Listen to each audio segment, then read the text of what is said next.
Hello बच्चों, चलिए हमारा प्रश्न देखते हैं। प्रश्न है, प्रकाश संश्लेषण की क्रियाविधि के संबंध में आधुनिक विचारधारा को समझाइए। तो अगर इस प्रश्न की हम यहाँ पर बात करें तो सबसे पहले हम यहाँ पर देखते हैं इस प्रश्न की मुख्य अवधारणा को।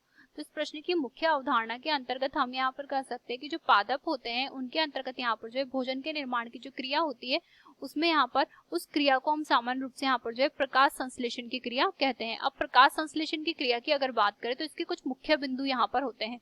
पहले बिंदु की अगर हम बात करें तो इसके अंतर्गत हम यहाँ पर कह सकते हैं कि एक तो प्रकाश संश्लेषण की जो क्रिया होती है यह पादप के जो है हरे भागों में यहाँ पर संपन्न होती है। तो पादप के जो हरे भाग होते हैं उसमें यहाँ पर प्रकाश संश्लेषण की क्रिया संपन्न होती है और इसके द्वारा हम यहाँ पर कह सकते हैं कि पादप के जो हरे भाग होते हैं उनमें यहाँ पर जो है भोजन का निर्माण यहाँ पर संपन्न होता है इस क्रिया के द्वारा।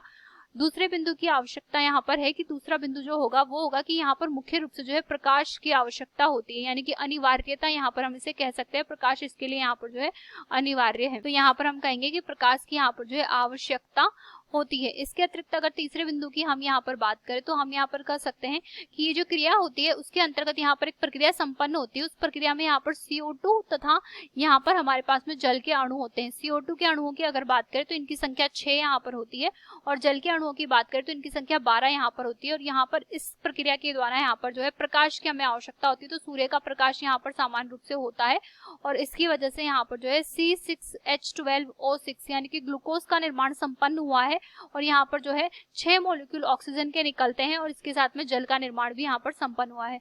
अब इस अभिक्रिया की अगर बात करें तो इसके अंतर्गत हम यहाँ पर कह सकते हैं कि इस अभिक्रिया में यहाँ पर जो है सबसे पहले तो हम यहाँ पर कहेंगे कि जो ऑक्सीजन मुक्त हुई है वो यहाँ पर जो है जल से मुक्त हुई है। तो ऑक्सीजन का मुक्तिकरण जो संपन्न हुआ है वो जल से हुआ है और इसके अतिरिक्त हम यहाँ पर कहेंगे कि ग्लूकोज के अंदर जो यहाँ पर जो ऑक्सीजन की मात्रा आई है वो यहाँ पर जो है कार्बन डाइऑक्साइड से आई है। तो यहाँ पर जो मुक्त ऑक्सीजन का निर्माण हुआ है इसमें यहाँ पर जो क्रिया संपन्न हुई है उसे हम यहाँ पर जो है ऑक्सीकरण के नाम से जानते हैं।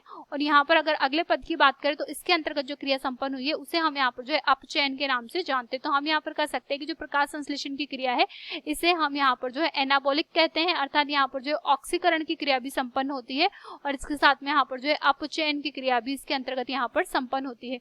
और क्योंकि यहाँ पर जो है अणुओं का निर्माण संपन्न हो रहा है, अर्थात यहाँ पर जो है नए अणुओं का निर्माण संपन्न हो रहा है, तो इस वजह से इसे हम यहाँ पर जो है एनाबॉलिक क्रिया के नाम से जानते हैं। तो यहाँ पर हम कहते हैं कि ये जो है एनाबॉलिक प्रक्रिया यहाँ पर संपन्न होती है।